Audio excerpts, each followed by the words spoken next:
Okay, am I audible, guys? Yes, you are audible. Please Yes, yes. continue. Okay, can you Yeah, see my screen? yes, Okay, okay, thank you. Sorry. So let's start today's peer learning session. Peer learning, as Sir said, is all about learners teaching learners. So let's just dive right into it. My topic today for teaching is Python and how to get started with Python if you want to learn Python language.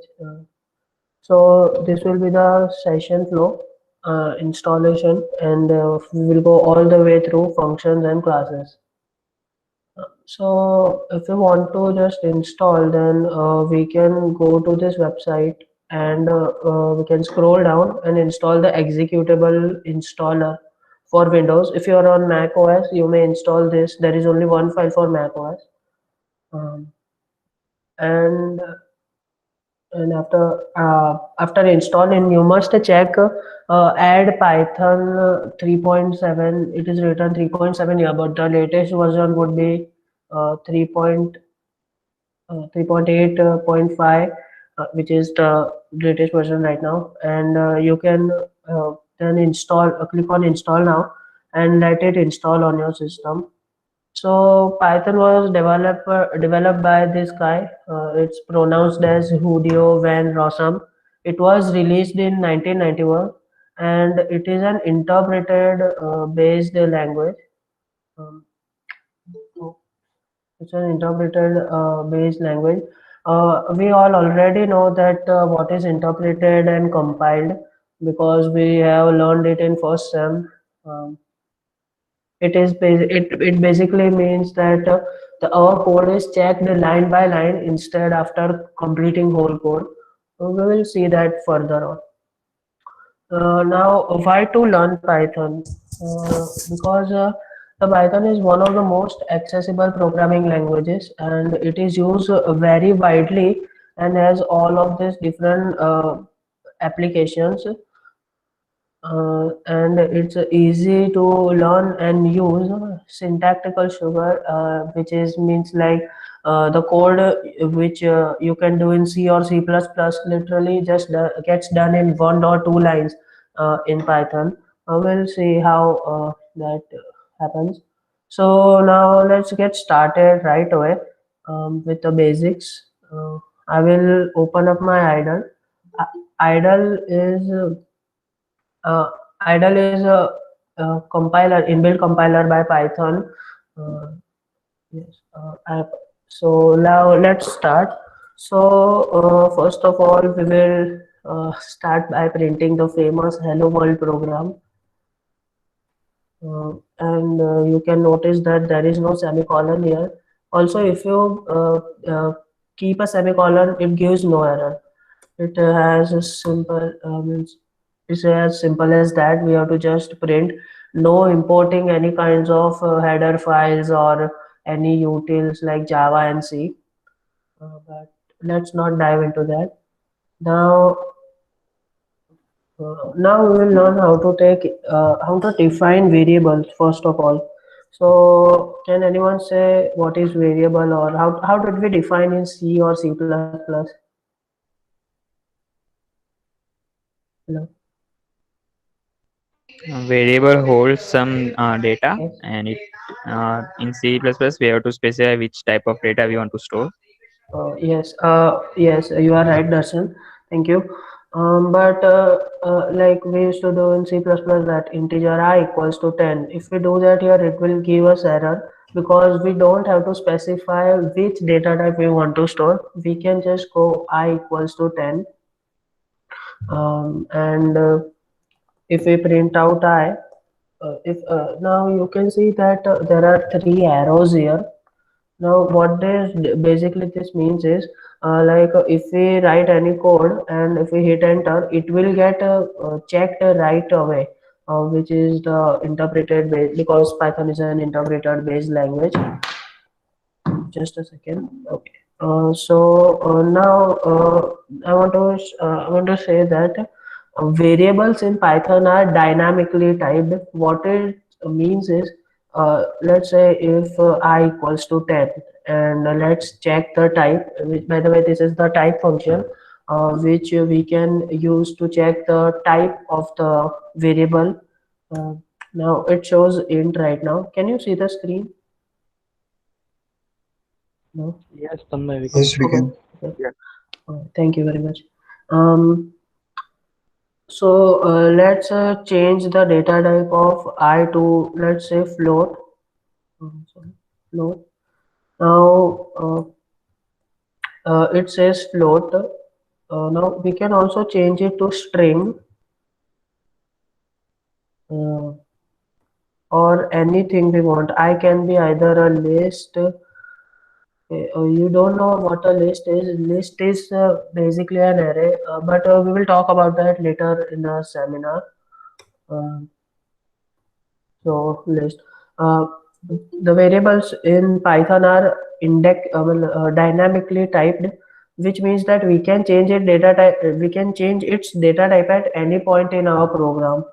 So if we don't want our code to compile after line by line, we can create something like this. We can create a new file right here from file and a new file.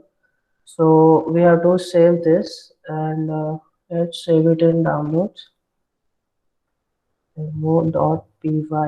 Yes, we have to make sure that we keep this .py extension, or the file will be saved as an HTML. It might be in some computers. So let's start. Now it works exactly the same if we print here. Let's say hello. We can see that hello is printed here. You can press F5 here after saving, and it will run many times as we want. So now uh, let's learn how to take inputs in Python. So we first of all, we don't have to specify that integer I or anything like that. We just can take, for example, name. Input input is a method which allows us to take any input that we want. So now we can write here that enter your name, and if we hit save and load it, then it will ask for name. My name is Tanmay. So it does nothing but just for confirmation, let's print out the name. And if I write again, it will print the name. So yeah, this is what will happen if you like take it while input tag. Actually, it's not a tag. It's a method. Uh, so now we will learn how we can add, like how we can manipulate the output that we want. Suppose we don't have to write. We don't have to just print out Tanmay here. We can print something like this. Let's say output variable. Output variable has your name is, and we can add two strings just like by using the plus operator. Uh, so instead of writing name here, we can write output. So let's hit save and refresh. If I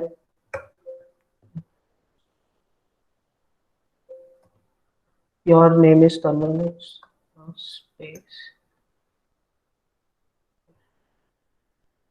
Okay, so that's how you take input and add a string, or we can do something like this. Uh, what we can do is control X. We can specify write this, and it will work exactly the same. But if there are just too many variables, actually it won't work in with plus. If you want to use it in print statement, we have to do curly braces where we want the variable to go, and we can apply the format method, uh, which will format this string and replace name where curly braces are. So let's see how that happens. So the as you can see, it works exactly the same as this, but instead we don't want to make variables. We can save some memory by this. So let's go back to yes, operators. Very okay. So we all do know the importance of comments, and in Python you can write comments by simply using pound sign, and whatever I write here will be ignored by the compiler. It will be ignored by the compiler. And other way to write our comments is you can simply use three single inverted commas or three double inverted commas,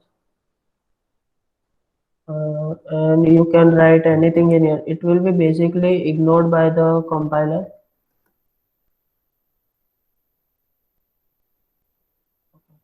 So now, as you can see, it's getting very messy. So let me open up idle again. Now we'll learn about operators. Operators are pretty much same as any other programming languages. So we can write something like this: 2 plus 3, it will give answer 5. 2 star 5, it will give 10. 8 divided by 4. It has all the same. We can use also use 5 modulo 2. We can also use the subtraction. This works all the same like any other programming languages, but in C, we don't have this functionality where modulo can be applicable to any of the float members, but it works in Python. Just a second. It works in Python. I don't know what's happening here. Okay, so yeah, this was the basics of Python, and this is right like the base of the Python. And if do you have any query, if you have any questions, please ask at any time in a chat, or you can unmute your mic. So did everybody understand? Yes, sir.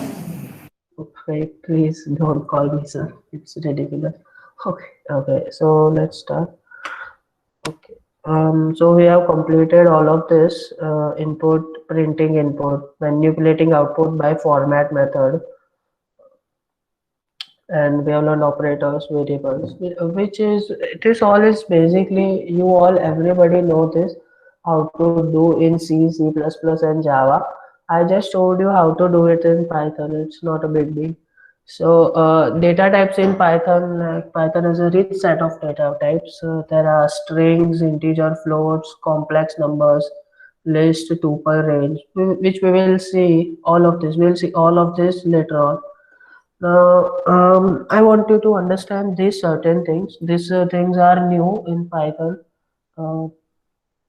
Uh, so these things matters because when we create variables and all that, it matters. This all these things matters because loops for loop can only accept iterable variables. So we will see what all of this is. Mutable data types means mutable data types means it can be changed. Variables can be changed after its creation, but their identity will remain same. I will explain you all of this when I show in this in demo. You will understand it way better in demo, of course. And immutable are which can be changed after its creation.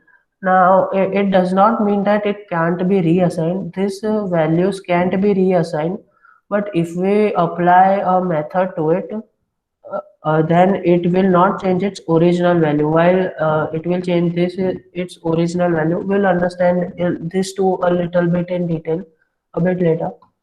Iterables. Iterables means the data types which we can loop through, we can iterate over. So there are almost all are iterable data types except for these three: dictionary, integer, and float. Iterables means we can loop through it. And indexable means that we can access it by index. So these three are indexable. Of course, we cannot write that integer square brackets 5 because it won't give us anything, except it's an array which have a different concept here. Array have a whole different concept here.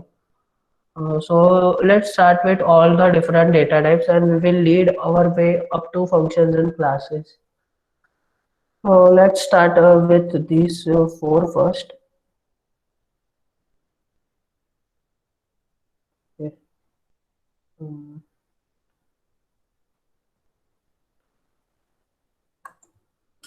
okay, so let's start here now. Okay, so as I showed you that the data types means variable are indexable. We can change the variables data types and everything during the program whenever we want, however we want. It can be a string, it can be a float. Actually, Python does not care whatever you keep. Okay, so let's okay, yeah. Now let's start with our Boolean data type. So we don't, as I said, we don't have to specify something like this. It will give us invalid syntax every time. So let's make a variable which holds the value of true. Now we can see that true is stored, but that's not a big deal as this is the assignment operator of Python, like any other language. What we do have to notice is these are case sensitive, and the first letter is capital in it. So if I write something like this, it won't work. It will never work. It is still true because it can't be reassigned to something like this. However, we can assign it to something like this because this will change its type to string. But we don't want this happening when we are dealing with booleans. So just keep out for this capitalized format. Okay, now we will see about complex number. As we already know, integer and floats. What are integers? We all know that integers are what integers and floats are. So now let's start with the complex data type and actually complex methods. All the variables in Python are classes stored somewhere in the standard library of Python, which gets automatically imported when we open up our shell. Uh, and class these all are classes, as I said, which are stored away in Python standard libraries. So now let's understand about complex numbers. Complex number. Does anyone know what is a complex number?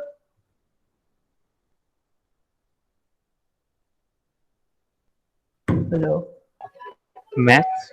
In Yes. maths, Yes, in maths. those who have a real part and an imaginary part. Yes, correct. So complex numbers are basically it now this variable cannot be defined like other variables. Like we cannot say a equals to complex. What we will have to do, what actually wait a second.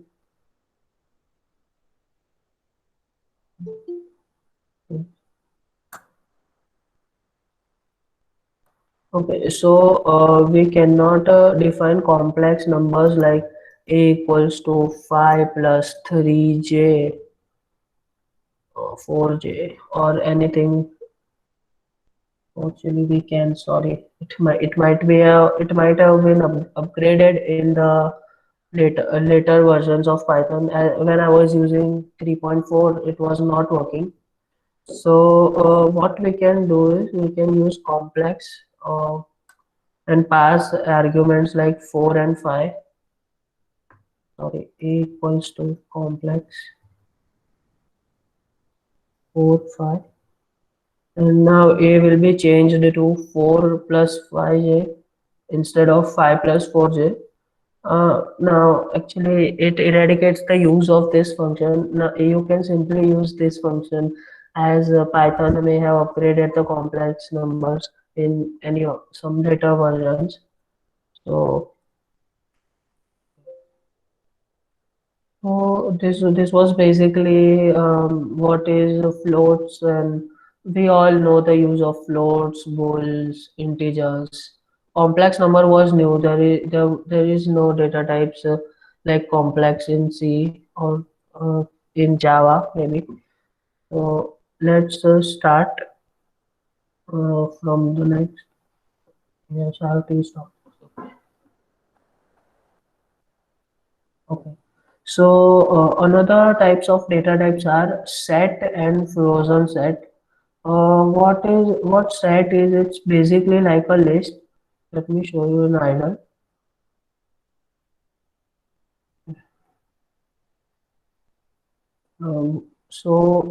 I cannot actually, yes, I forgot to mention this earlier, but we cannot use identifier names like set or print or for or in, because these all are the keywords in Python. Like any other language, we cannot use them as our identifier name. Also, we cannot start with something like this. Uh, it will give us error because we cannot start with 3. We cannot start with a number in our identifier. We can, however, add a dollar sign. Okay, the dollars. I'm sorry. We can add a underscore in between variable one.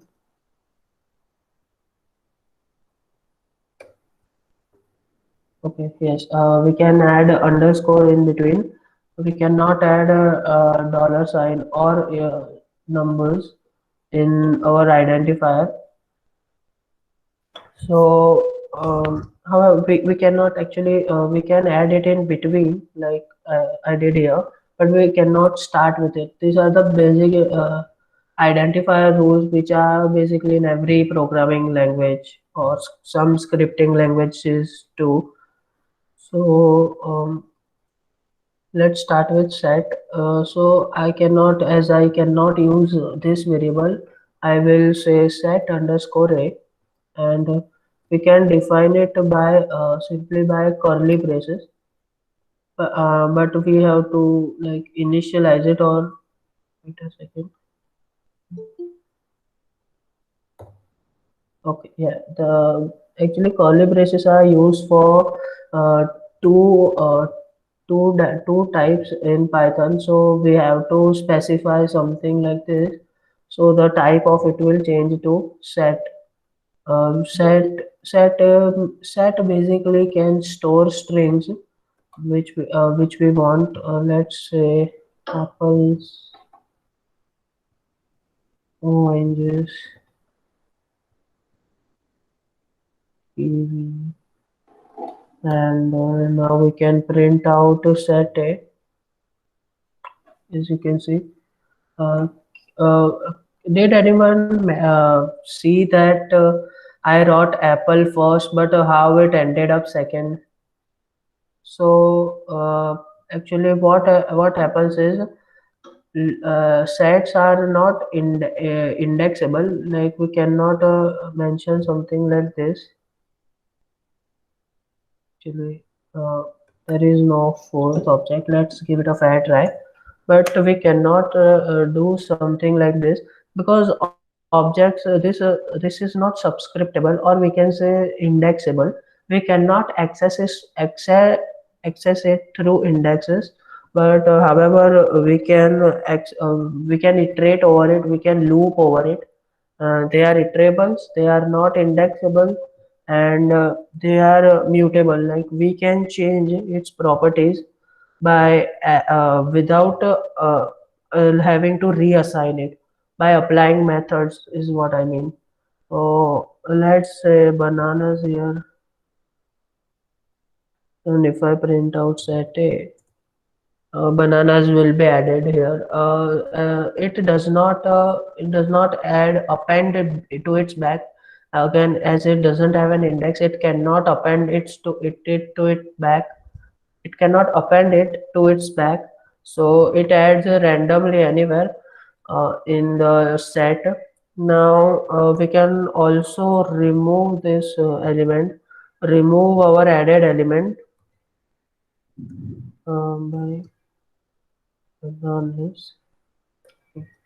So now if we can see that it gets removed, we also have an discard method for it, which will discard whatever we pass here. Let's say oranges. So set A, it will remove oranges. Now as you can see that there is no oranges in the set A anymore, and if we try to discard it again, it won't give a error, which is the like speciality of you can say discard method. But if we try to remove oranges, then it will give a error because there is no oranges in set A. So, as you can see here, there is no oranges in set A.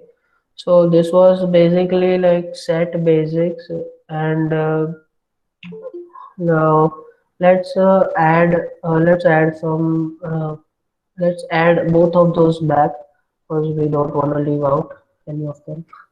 It's all our fruits.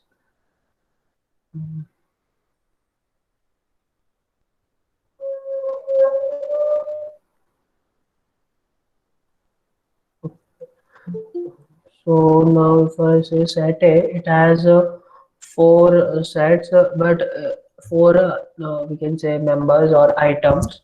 But if we want to know how many items are there or what is the length of it, then we can use the len function, which gives us length of anything. Like it can give us length of any iterable or unindexable data type also.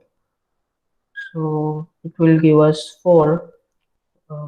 As it does not have index again, it won't be storing like this will be 0, this will be 1, this will be 2, and this will be 3.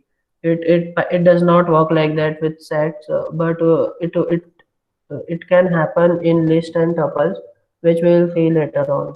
As you can see, there is an error again. I showed you here also above. Okay, so let's now move on to frozen set. Frozen set. Tanmay, how Yes, to yes. means access any specific element in set? Yes, we cannot access through it. It's just to iterate over and check over. But let's check here. Um,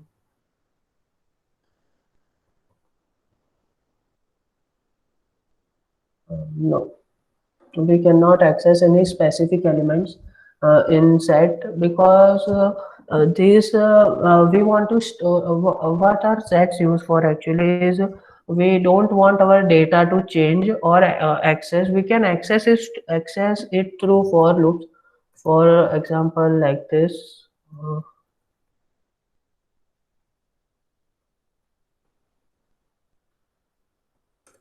we have to extract the information this information into other variables or other list if we want. I will show you all this syntax, don't worry. But does that clears your doubt? We can access this through here. It sort of keeps our sites private. Now let's move to frozen set. Frozen set. Frozen set, what basically it does is it takes a set and freezes it. Actually, it does not make that much sense, but let me show you. What it will do is, if we pass a set A here,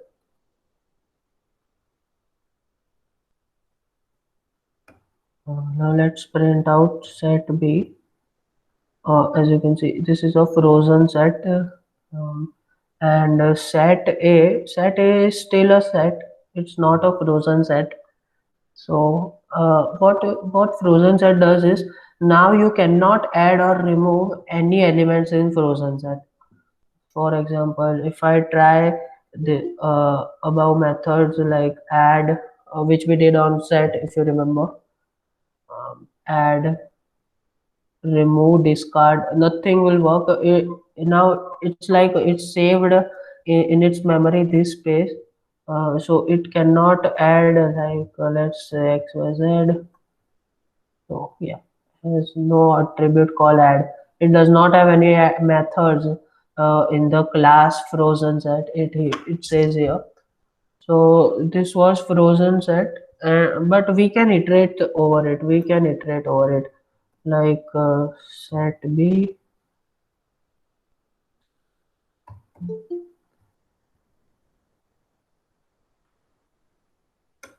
Oh, yeah, we can iterate over it, but we will see all these loops and all of it in the upcoming webinar.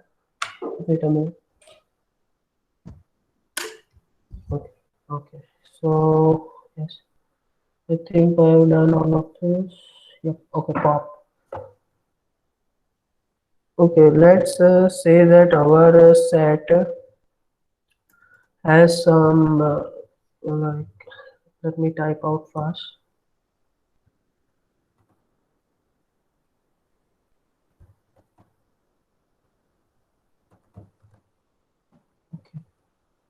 Now if we print this, it's actually gibberish. You cannot understand. Even I cannot understand what it's written. Just But a minute, Tanmay. yes. There is a question from Shivam Patel that why Okay. set does not follow index? Because set is a Okay. unordered collection of data types, Yes. which is Set as a yes, sir. Says it's which unordered is collection of data type. If like if it does follow the order of collection, then it's list. But Python wanted to keep that as different. I don't know why they keep it different. But so to answer your question, it is decided by Python and not me. But yeah, it is not then it will become same like list, which is basically why it's not like it's not like kept indexable. But yeah. Okay, so does that answer your question, Shimon?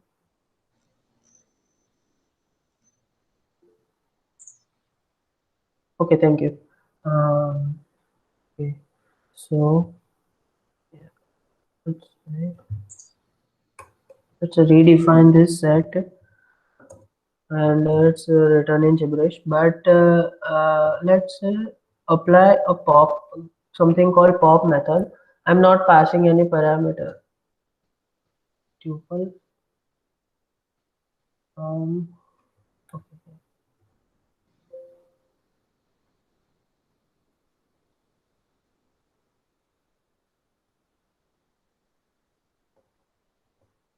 Okay. Okay. If I apply the pop method and not pass any, it will return the last. Actually, we cannot say the last, but it will randomly like remove. For example, in this case, it removed this element. If we pop it again, it will remove this element. If we pop it again, it removed this element, and now only this element will be in set. So what pop does is it basically gives us the deleted element. It returns the deleted element. This can be used like if you want to randomly get anything from a set, but it also deletes the set. So I recommend not to use that. So frozen set and set is completed. So now let's start with string list tuples. Oh, it's gonna be a long one. Now let's start with strings here. So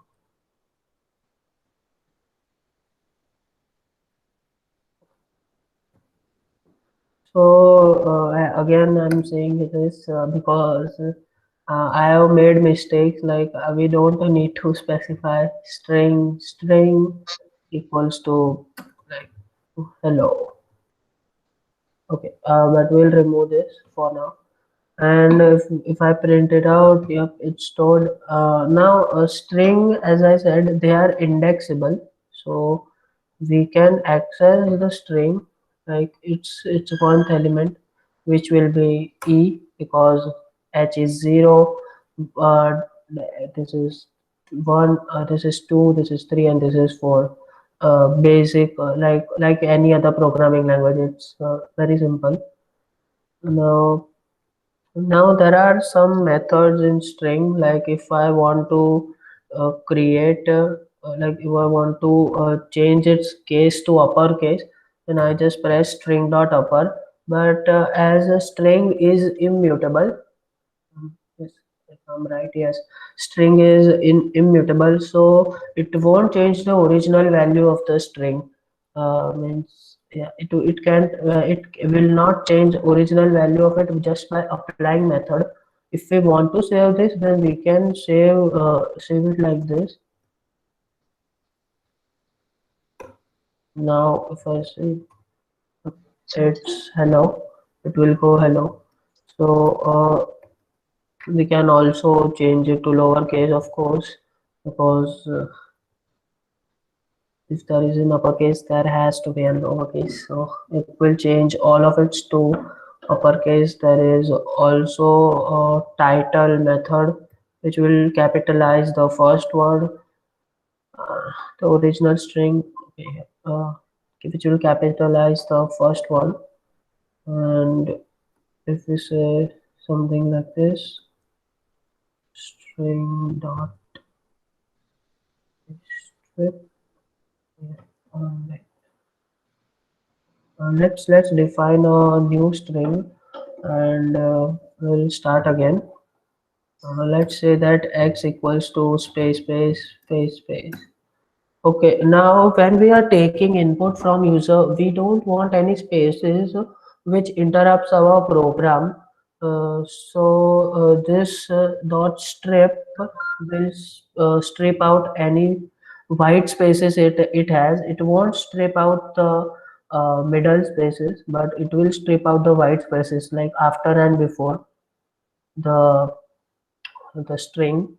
And there are many methods in string, and if you want, you can access all of them by going to docs. Like you just search anything you want to access or learn, you just search your python strings, and it will give you first W3 schools, then tutorials point, and there is also official docs here. So you can you can see anything here, like you can do whatever you want. Like all the methods are stated here. There are so many methods in strings, so many methods in python. Generally there are so many methods, which is why it's a high level programming language. Okay, so enough about strings, but let's show you that we can iterate over it. We can access its single elements by saying something like this. So, like we want the fourth index of x, which will give us s, because 0 1 2 3 4. um, okay, so let's now move to um, yep. Okay, concatenation multiply. Yes. Okay, this is a important topic. Just a second, let me restart my shell. Hello, yes, yes, yes. Set holds more than one string. So why this is not indexable? Okay, yeah. Array set is not indexable, but string is indexable. Yes, Aniket, string is indexable if set holds more than one string. So why this is not indexable? Actually, as I told this, if you want something private to be in our program, which a user does not want to interact, cannot interact with, like user, like you, if you are making an accounts list, like if you are Facebook, then you have all the account list in you, then you don't want everybody to know what is the email, what is the password. So it keeps things private. Okay, understood, Shivam. Which is why it is not indexable, so that no one can access it. But we can extract it, of course, using for loops, which I will show you how to extract. I actually showed you, but I will show you the working of for loops. Okay, so does now anyone have some doubt? Any doubt? Okay, so let's move forward. String slices. So now let's redefine a string, and let's say hey world. Okay, so now um, if you remember, there was something like this in C languages, file management. But if you don't remember, I will explain, of course. So what does this mean is, what this square bracket is. Okay, 1 minute. Let's try putting any number in square brackets. Let's say 5. It will give us so. Why? Because the strings are indexable. 0, 1, 2, 3, 4, 5. Oh, but now let's say that we want a specific part of the string. So string dot. Uh, I'm sorry. String of. Now we just want hey. We don't want world. We just want hey. So what I will do is I will start it from here. As you can see, start. And I will end the string at 3 because 0, 1, 2 and 3. It will go up till 3. It will not include 3. And if even if I skip this, I will get hey. But let's write this also 0. Okay, yes, slice step cannot be 0. If we keep it blank, then also it will work. It will automatically assume we have to go in steps of 1. But let's understand the steps more. So if I don't specify anything, it will give us the whole string. But now if I want to specify, like if I want to go it in the steps of 2, I will write simply 2 here. So it will take 0th index first, it will skip the first index, it will give the third index, it will skip the fourth index, it will give the fifth index, and so on. So we can say hey wrd, which does not make any sense, but let's move forward. Now, if you remember, there was a Java program in our practical list, which which said that we have to make a program which do this hello world. If we print hello world, then it will have to give us back OLH DLR OW. Yes, it will have to give us this. So we can do it easily with the strings. Let's see how. So I will redefine my string here, and I can say that X. I will make now parts of this. So first will be from 0 to 3, and let's see if we get, yes, we got.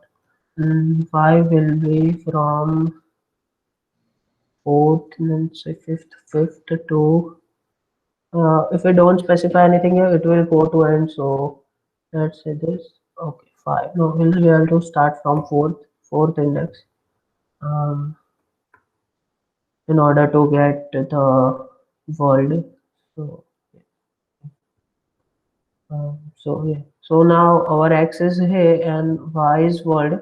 What we have to do is we can apply something reverse method. Reverse attribute.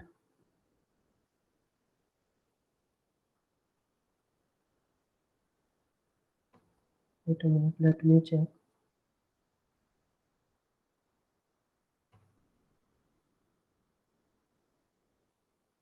I keep messing up all the. Okay, yeah. I remember. So our x is here and y is world. Now what we can do is first of all let me show you -1 how it works. If I want to get the -1th index, so of course the index is an integer, it cannot be minus, but it will give us the y because it will start from last. So if I want let's say -2, the last to second element. I can print out any element from there. Last to fifth, which is the first element, but I printed it from backside. Now what I can do is if I want to reverse a string, I will let it go from start 0, which means from starting to end, but in the steps of -1. What this will do is uh, uh, what this will do is it will reverse the string, but we have to assign it again because again strings are not immutable, uh, so it can't be changed by applying any methods or anything to it. Okay. So I will do the same for y -1, and now we can print okay, we can print x plus y, we can call that, or we can say x plus y plus some space. Okay, so this is a world. So we can take an input from the user by using an input tag, and this can be solved in literally 4 lines, except for in Java where we have to import string tokenizer and all that. I did so many in that program. So okay, let's move forward to list. List also is a class. Every data type in Python is a class. So list. Okay. So how to assign a list? Let's say that a equals this, and this is an empty list, and okay, which does not. Okay, Okay, sorry. Tanmay, just a minute. Yes. Just I want to ask that in set, as it is not indexable, Yes. another reason we can say that we cannot add similar elements within the set. Can we add the same string, two same string within the set? Just Uh, demonstrate that. You can check uh, that a set cannot accept two similar strings, okay. Yeah. Yes. elements. I know about that, but I was not sure. But let's try to add. Okay. Yes. We cannot add two similar strings Due, inside. yes, due to this property, the set is Uh, not indexable. indexable. Yes. If we give the indexes, then we can add the similar strings and we can However, access it through index. it's not also case sensitive. So due to that, it is Okay. unindexed. Okay. Okay. Okay. Yes. Please continue. Okay. Thank you, sir. Um,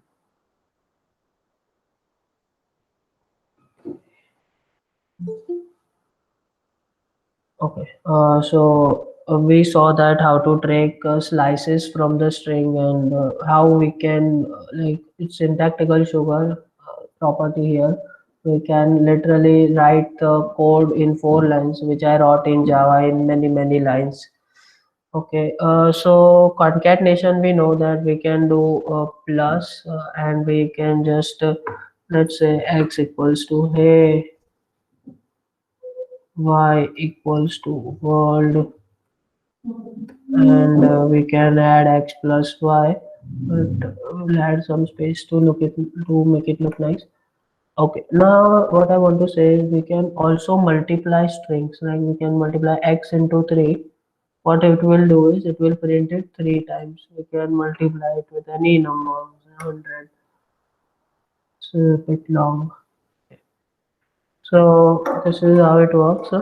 Um, Also, I forgot to mention this, but there is a we can use something like this to take the power of any variable we want. For example, two cube. We want a cube, so it will be the base, and this will be the power. If we want to file, it will give us 25. So and this is this property I forgot to explain, but no worries. Let's move forward. Now let's move to list. Uh,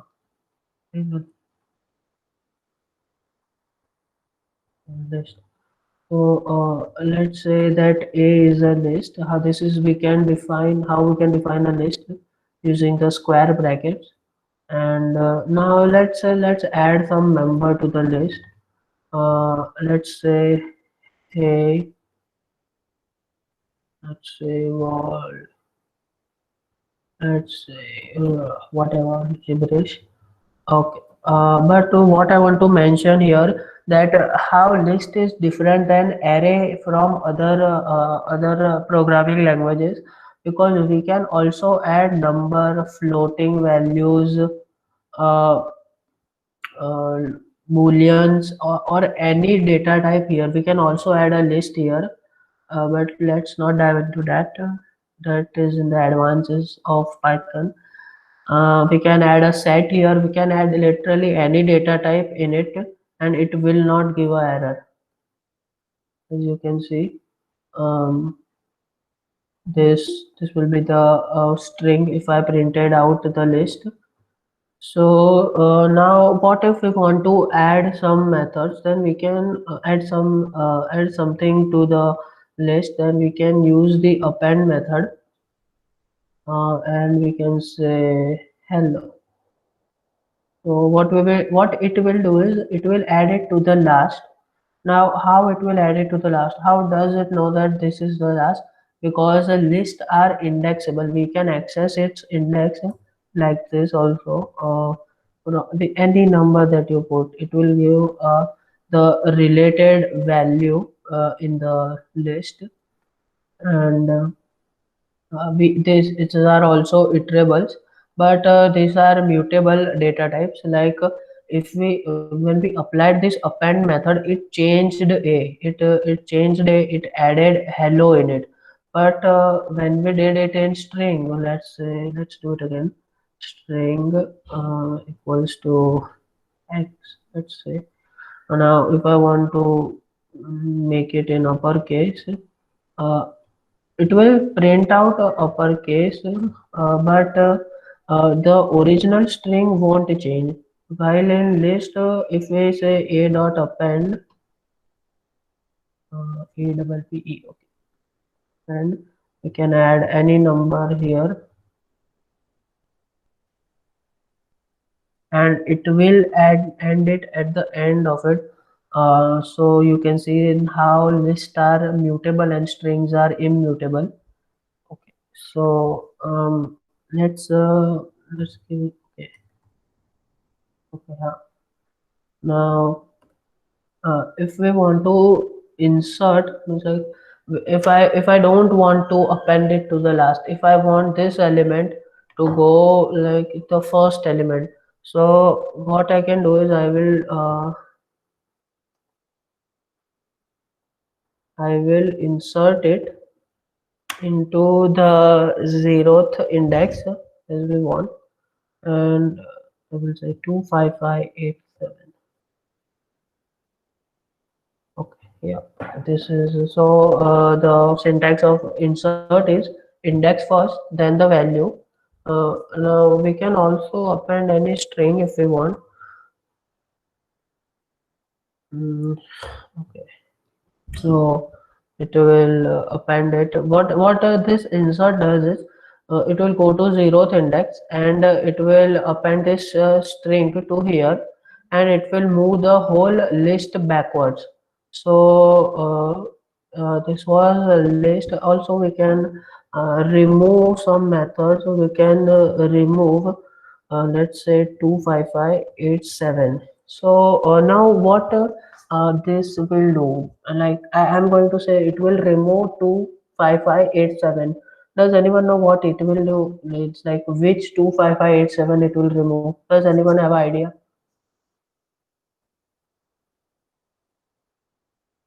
All occurrences. No, I guess the first No, occurrence no, first. it will be removed. Yes, it will remove the first occurrence. So the first will go, and we can also use delete a of -1, because 25587 is the last index. So now there won't be any 25587 in our list. We can use delete when we know the index of the list, but if we know the data of the list, then we must use a remove, so that we can remove its first occurrence. And let's move forward. um, Insert append. Okay, so list is done, string is done. uh, Now let's move over to tuples. Oh, okay. Now tuples are also tuple. Okay, tuple is also a class. All we actually all I've said this many times, sorry. Now let's make a tuple. How can we define an empty tuple? So we can define it by square brackets, and if we check the type of x, it will give us tuple, class tuple. Okay, so now let's add some elements to tuple. Uh, Add some elements. Actually, we cannot add any elements to tuple. It has to be reassigned. Like we can say hey, we can say world. It can also contain numbers, but we cannot remove, we cannot delete, we can't touch its data actually. And these are indexable data types. So this is indexable. For example, if I want to say x of 1, then it will give me world. So it's indexable. As it is indexable, it is also iterable automatically. But why the difference between list and tuple is we cannot change its data. We cannot change its data. And if I even try to do something like this, let's try. It won't work, of course. So it does not have any append method in object tuples class, so it won't work. Does everybody understood up till tuples, list, and strings? So I can move to dictionary. Yes, yes. Okay, thank you, Shivam. Dictionary. Dictionary is kind of a different data type. We have not seen in any of our programming languages. So let's see how it can be defined. It can be defined by empty square brackets, and if I print it out, then it is empty. Its type is dictionary. It's actually dictionary, but class name is dict in Python standard library, which is automatically imported when we start this. So now let's add elements to a. Actually, let me explain first what a dictionary is. Okay, So dictionary is like a basic dictionary. It stores sorry, what is happening?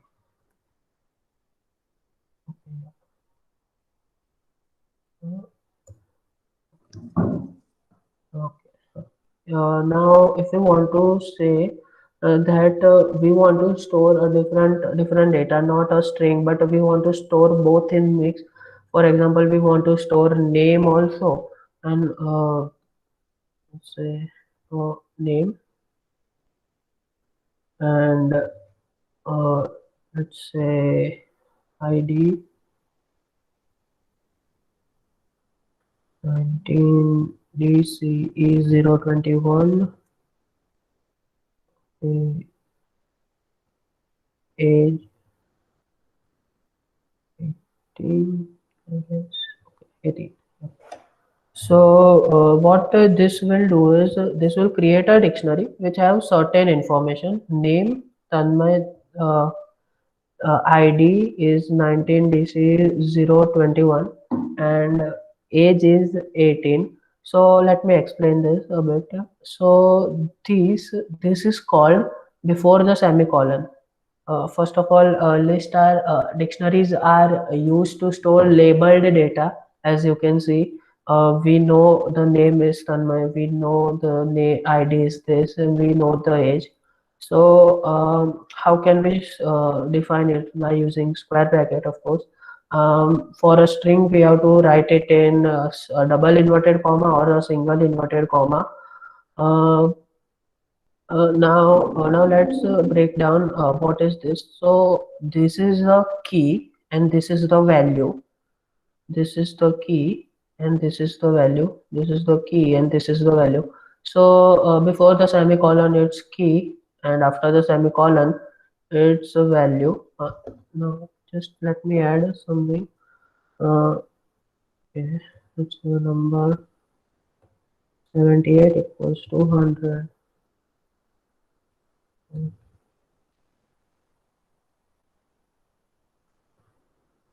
Okay, so do not forget to put a comma between all the different keys and elements. Yeah, sorry. Okay, so now this does not make any sense, but it's still allowed in Python. We cannot say that the 78 type is this. So, but it's still allowed in Python if there is any case where we want to use it. Now, how can we access the elements of the dictionary? Like, let's try with this index 0. So, can anyone say that what should it give if I press index 0? I know it will give error, but what it should give if it was a list?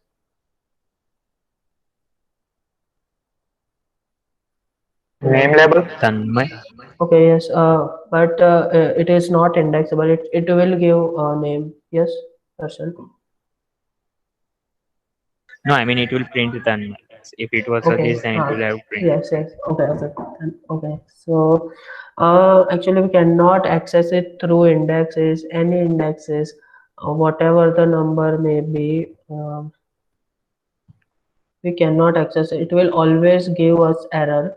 But what I am going, how we can access is that I will explain. uh, we do know that there is a named name key, or there is a id name key.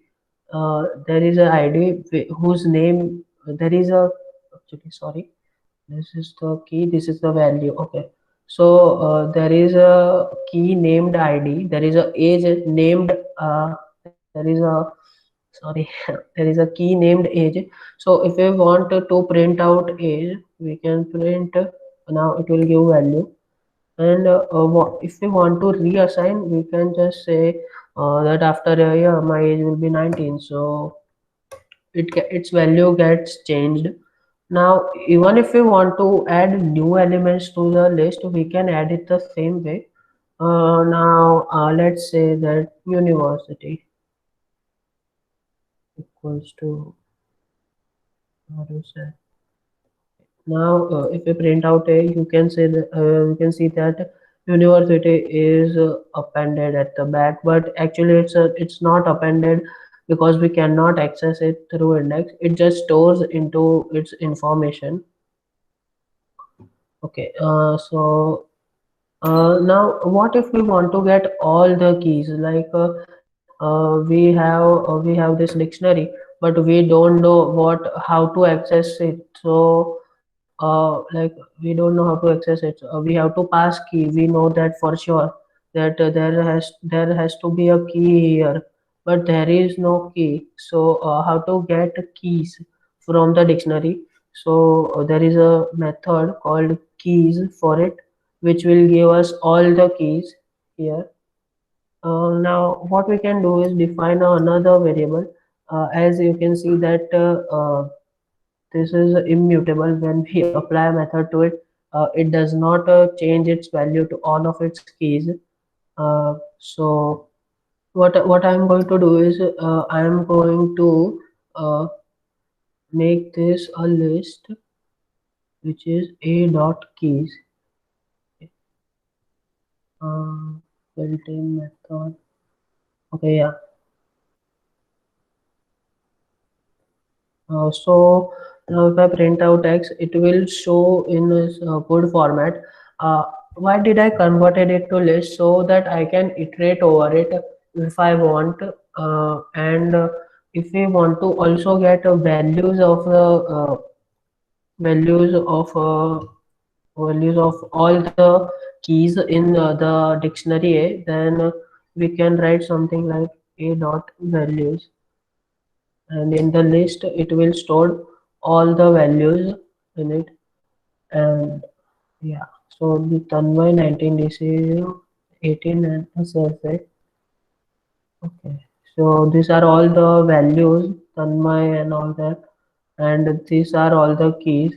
Now if we want to get both of it, then we can say something like this: a dot items, print out z. Okay, what happened here is okay, let's take it down. Okay, now what this will do is when I call the method items, it gathered all the items.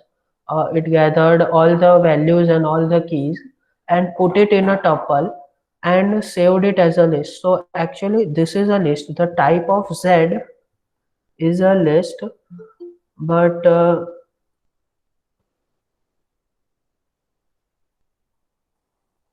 type of z is a list, but the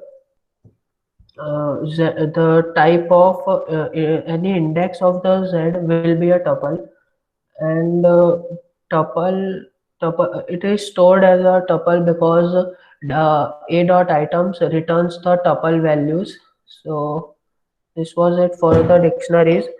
There are different uses of these dictionaries. Like if you will do further programming in Python, then you will get to know where this can be used. And dictionaries are iterable, but they are not indexable. However, they can be accessed through keys, as we saw. Like of name.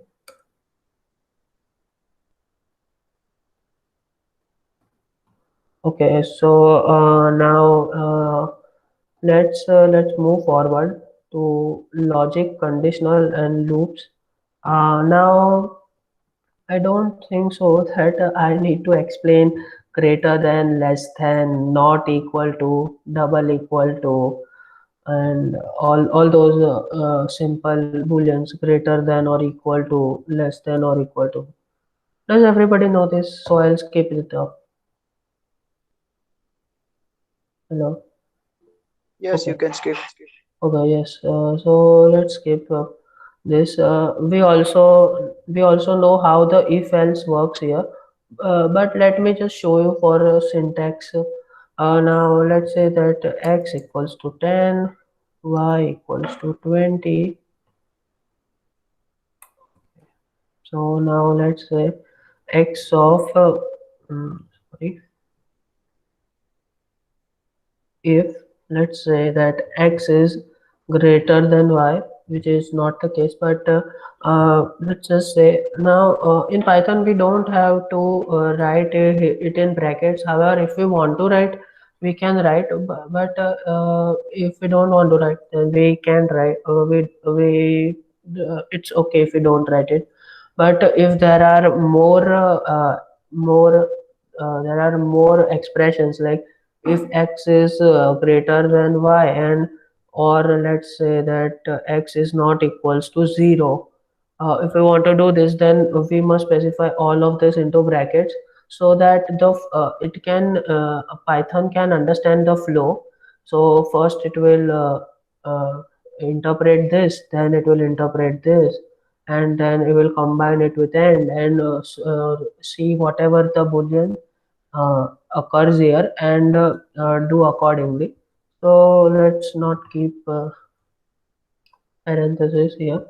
And if I hit enter, we have to put this column, and if I hit enter, you can see that my cursor have moved from here to here automatically whenever I hit enter, because it's indented inside. In Python, indentation is very necessary. If I write something here, it will give us indented error, expected an indented block. So yeah, let's say yeah. Okay, let's remove it. Let's say this print x is greater than y.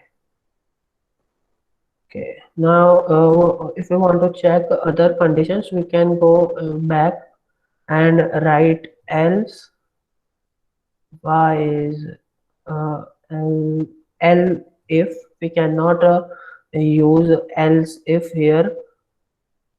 We cannot use else if here, it will give us error, because there is no such keyword as else if. Instead we will have to use elif. It's okay, I guess. So we will print here that y is greater than x. Okay, so y is greater than x, it gets printed. Does anyone have doubts in elif, if, else if? This can also have an else condition. It will also work if we don't do anything here and just put else condition. It will print y is greater than x. Does anyone have doubt in if else if? We have learned this in all the other programming languages, so I think we won't okay, yeah. Hold on. Okay, so let's go to if else if loops. Yeah. Okay, now loops, there are only two loops in Python. There is one while loop and there is a for loop, but there are no do while loops or for each loop in Python, because apparently these two loops will satisfy all the looping we want to do.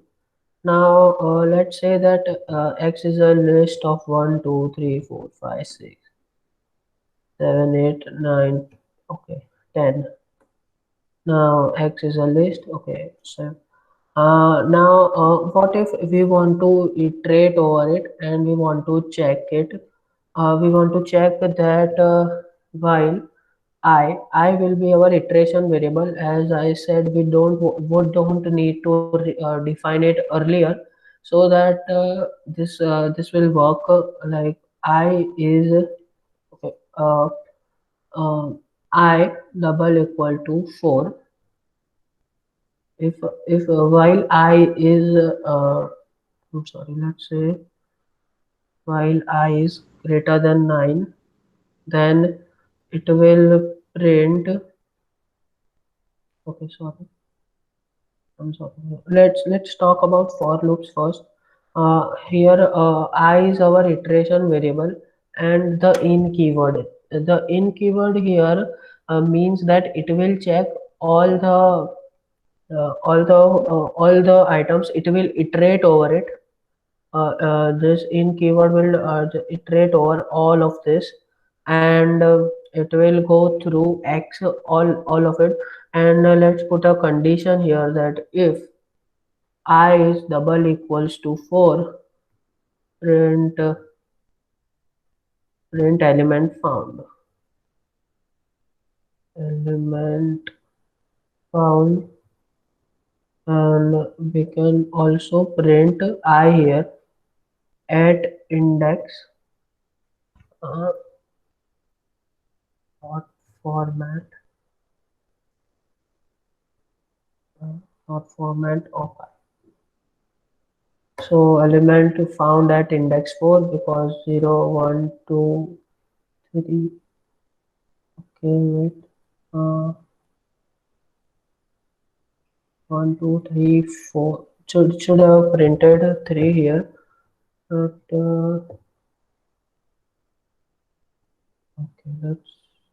okay, it's okay that I don't know, I equals to 0 first.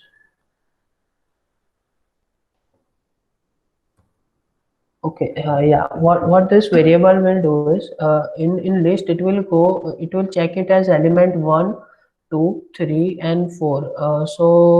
It does not start from 0. Loops in Python do not start from 0. Now what if we don't have a list, and what if we just want the number to pass from 1 to 10, but we do not have a list. So let's say that for I in, I want to say that from 1 to 10, if I want to iterate it over 1 to 10, but integers are not iterable because we cannot access integers through something like this. Let's say that x equals to 10. We cannot access integers like this. Um, so what we can do is we can use the for loop, and we can use the range function which will start from 0 to 10 or any number you want here to print. And okay. Now we don't need to do I plus equals to 1 here, or I plus plus. Actually I plus plus does not work in Python. uh, Syntax error, but I plus equal to works.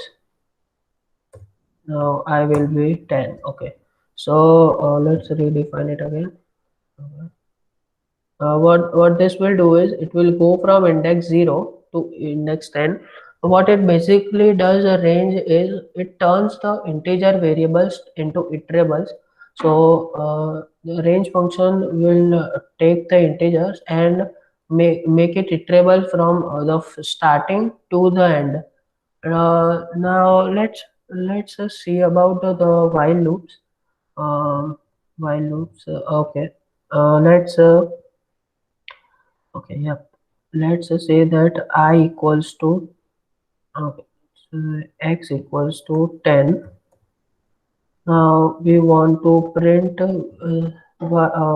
I while it's less than x, and we can do the same task as I did above in for loops by doing this. Okay, sorry. Okay. I is less than x. I is less than x.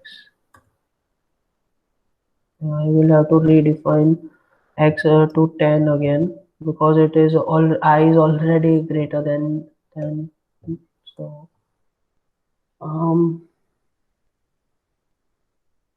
while I is greater than x, okay,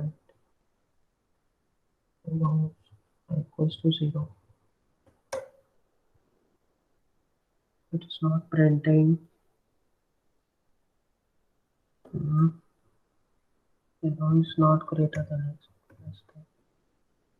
And of course I did not do the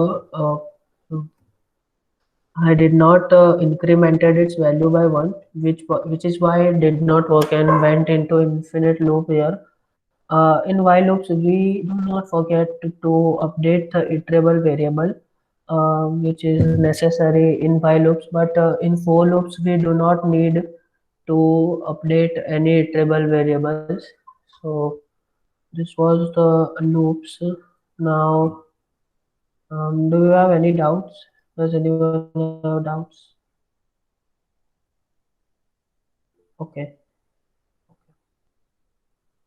Okay, so this is our last functions and classes. We will start now this.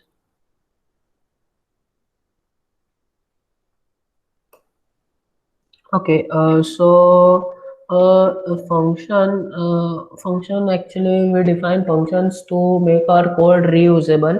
For example, there is some piece of code which it takes input from two inputs from user, and it prints out its addition. Now, if we want to print it again, then we don't have to write the whole code again. I'm sure you already know the uses of function.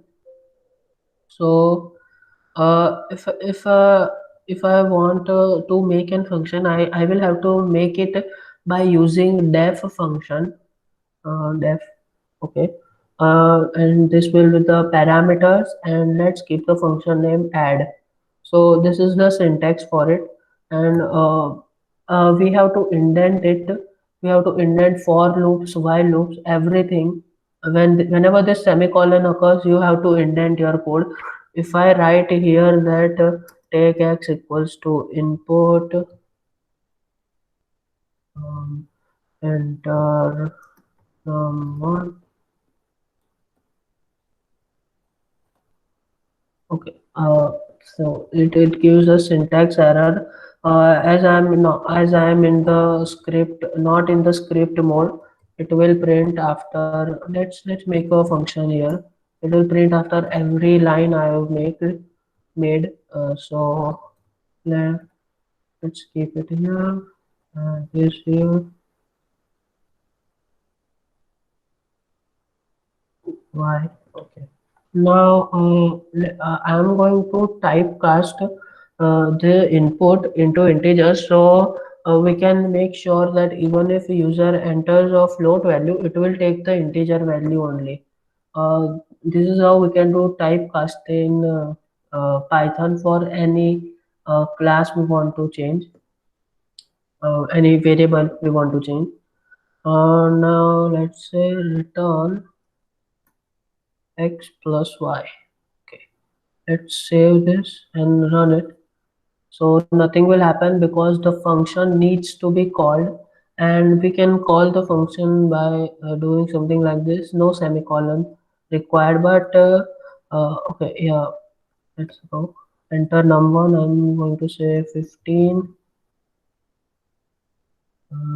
to 25. The sum will be 40. Okay. So we can also take the x and y from users and just return its a sum. Let's save and see how this will work. Now, if I do the simple function calling, it will show that two arguments are required and zero found, something like that. Yes, missing two required positional arguments. So let's go add 15, 25. Yeah. Okay. Now, there is one very good speciality of Python, and I will show you here. Uh, it has been very helpful to me when I did a Python project. Now we can actually return multiple values in Python in function. We cannot do this in any other languages. X divided by y, x modulo 5, um, x modulo y. Yeah. So let's hit save and run this function. Now, while calling, if you want to store all these values, now if I just do this, then it will get all these values. But if we want to store it in variables, then we can say like addition, subtraction, then this is multiplication, then division, then modulo equals to add 15, 25. So what this will do is it will separate all of the returned values, um, all of the returned values from the add function. This specialty is only in Python, or which can return multiple values. Okay, so let's move over now to classes. Um, let's do this in script instead. But okay, class.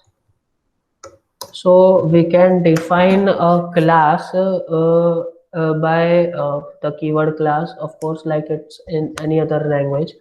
But now let's say that if I want to define a class, let's say um, anything x, y, z.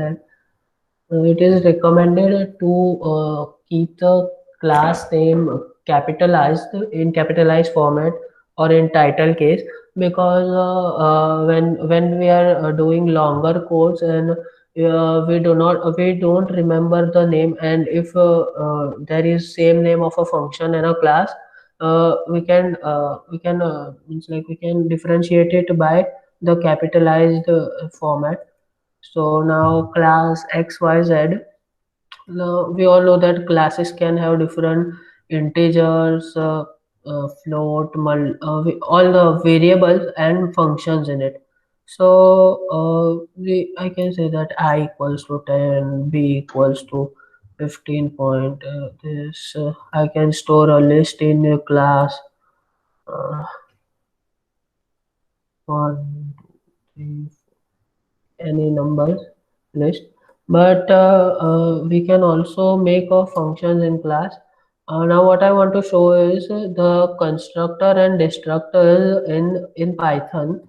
For constructor we have to use init, and we have to pass a self object in here.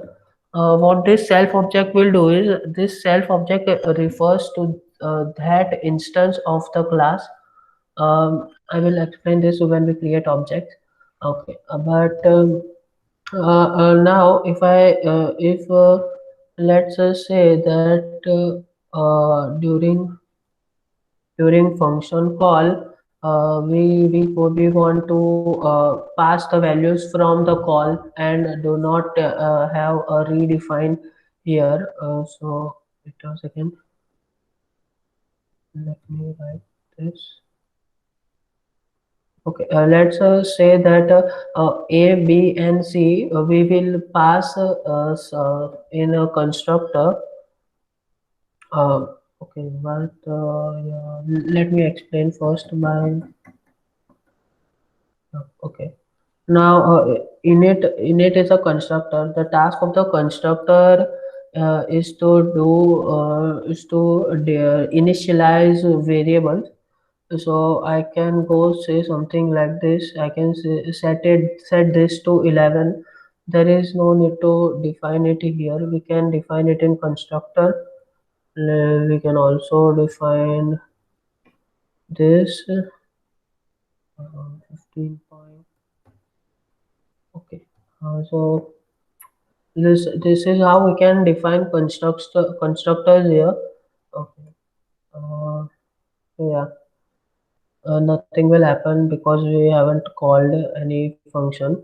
But if we want the user to initialize his arguments, then we can do something like this. We can say that take two arguments from user and assign it to self object, means self not a, which is why the self object.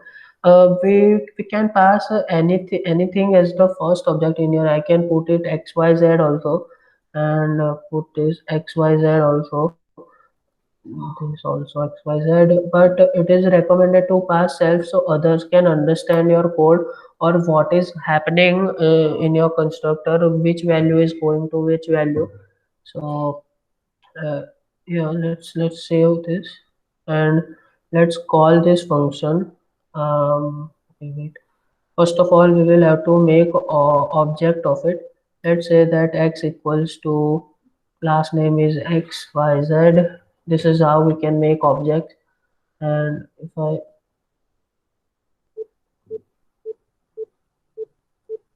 Wait a second. You know. Um,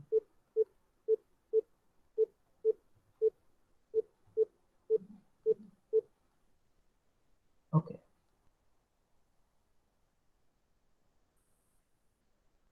I don't know why what happened, but let's open up that file.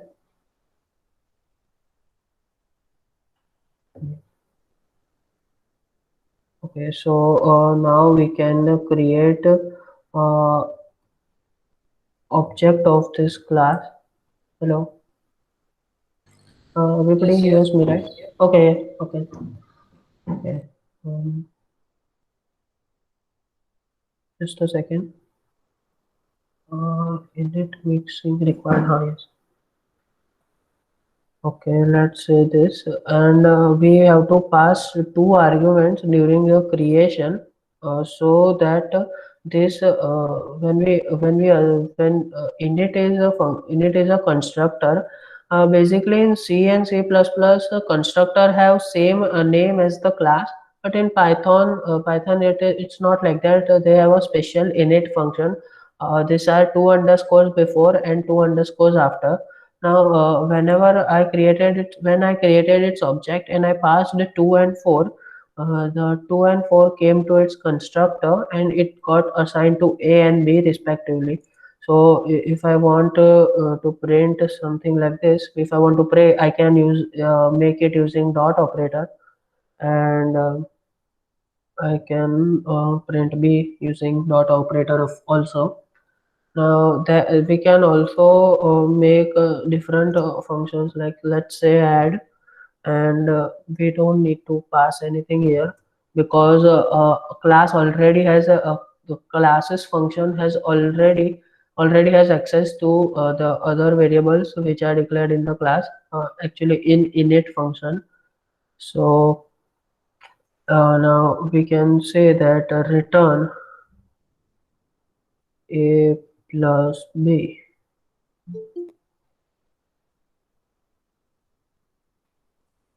Okay, F5.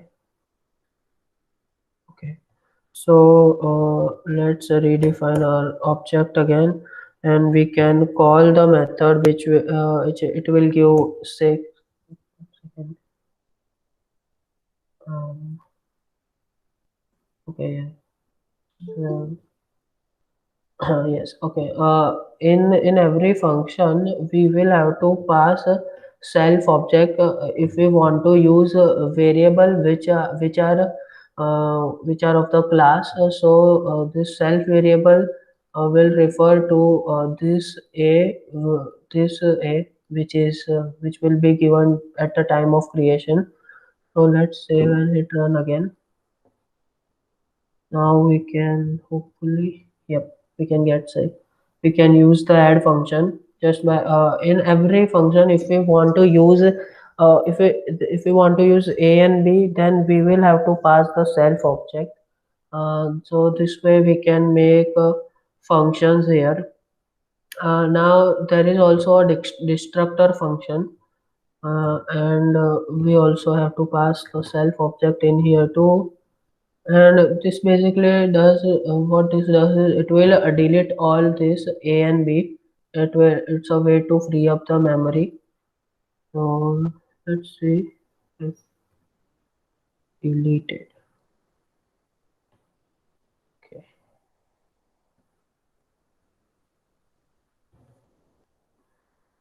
If I do this, then and if I wait a second, uh, type now the type of x will be xyz, which is shown here as underscore underscore main, because it's in a script. Now let's do the add, and now we can call the delete method, and it will delete all the a and b. So the object will still be there, but if I try to access, okay, okay, yeah. This will delete all the variables when we call the function. It will be automatically called, at the end of our program, but this is not a compiled language, so we will have to call the delete function. So this is it all about classes and function. Okay, let's close. See if anything is remaining. Okay. Thank you for coming today and all the people who have stayed till last. If you have any doubt, please ask. Tanmay, Yes, Aniket. recursive function is possible here? Recursive function. I have not tried, but let's try. It might be possible. Actually, I've never tried a recursive function here. Let's try. X recursive. No? What example we will take? Let's think 1 minute.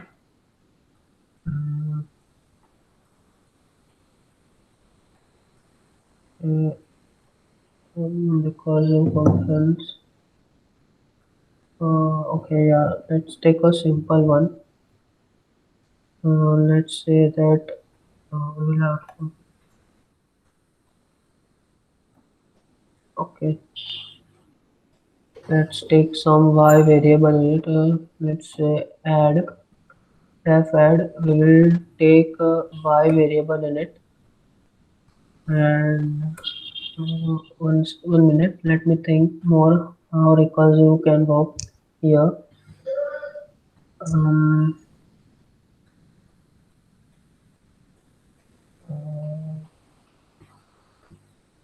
okay, let's try just return add of y.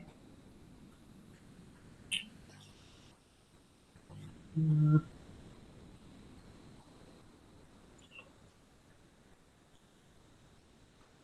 right. And let's take some random number 10 x y add equals to x plus y.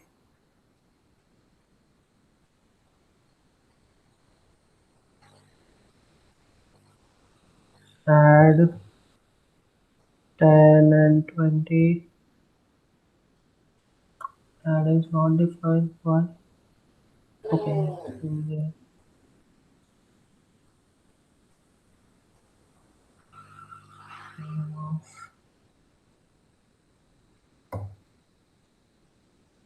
No, minimum recursions. Okay, we will have to keep a condition till we will do this only if okay, yeah. We will do this only if z is greater than 1000. Now you can see that it's a if is there, so I will have to indent my code. You can do it by pressing a tab, and else we will return z. Return z. Okay. Now let's hope that it work. Okay, let's pass bigger values so it will work. Give answer first. Why? Okay,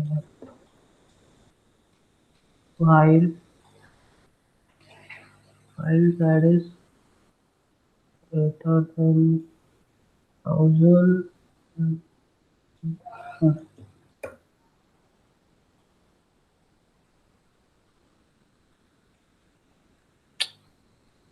Tanmay, Yes. Z less than 1000 try.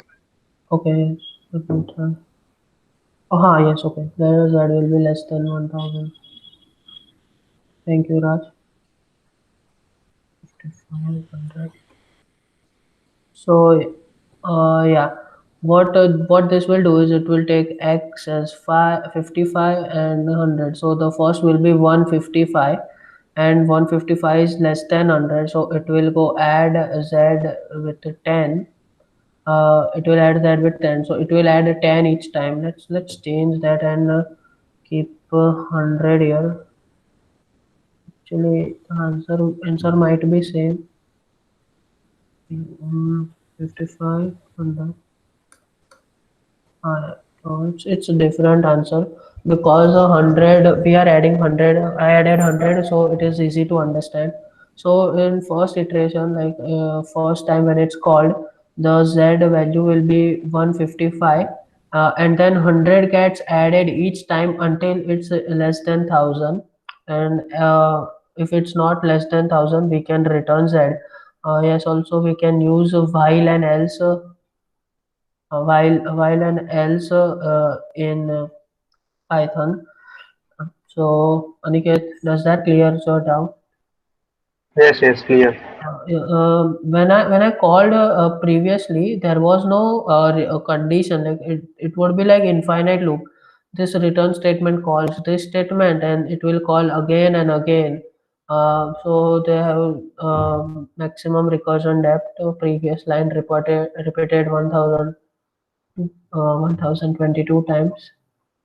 Uh, it might depend on memory or something else, or the RAM maybe. I don't know about that. So now, does anybody have any questions now? Let me see. Because the function is possible, no doubt. Greater less than. Okay. Yeah, Rishi. Less than. Okay. So if you don't have any doubt, then if you don't have any doubt, then you should. Yeah, thank you, Nassim. I will mail this to, no, I will call, will, yeah, copy, and it will be easier for you to use this quiz. Now, I want to say something that now to get further ahead in Python, this was the basic Python. Now to go further ahead in Python, like to be a master of it. Um, you should try out like all the C program list, C++ program list that we have from SEM 1 and 2, and Java program list, and try to do that in Python. So you will understand more and more concepts like exception handling, like file management in Python, which is a bit advanced. It will be different, of course, than other programming languages. But what you have to do is you have to just go here in Google Python, and we'll have to say file handling programs, uh, file handling. Yeah. So W3 schools. There are many websites. It will show Geek for Geeks, one of the best one, and program is tutorials point. So these are all the this is how you can get started, and you can move further ahead in Python. Also, Python has some libraries like pandas math library, NumPy, SumPy, all have different meanings. Like if you do a NumPy in Python, it will give its uses, how to work in it, and it is for linear algebra, Fourier transform, and matrices, all of that. There are so many libraries in Python. For example, pandas, which is used to take data from internet. Then to do scraping, there is beautiful soup uh, in Python, which is pulling data out of HTML and XML files, which is the part of scraping. And there are also some frameworks in Python, which is, for example, Django, which is used for web development, and so is Flask. Flask is also used for web development. So what you can do is Python library list. You can start learning all these libraries as per requirement. If you require something in data science, let's say in data science we require this library TensorFlow, and we need to know all of this. Actually, these are softwares too, which are based on Python. Some of them are softwares too. There are many libraries and softwares in Python. Let's search a framework now. It will be Flask, Django, CherryPy, Web2Py, TurboGears, Bottle. So many are there. Jam.py. So this is how you can move further ahead in Python. And thank you for coming, guys. If you have any question, ask please. Okay, thank you, Kandar. Sir, so we can end here now.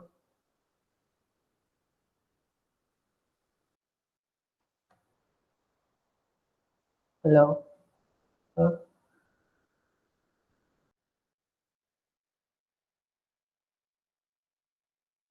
Hello, sir.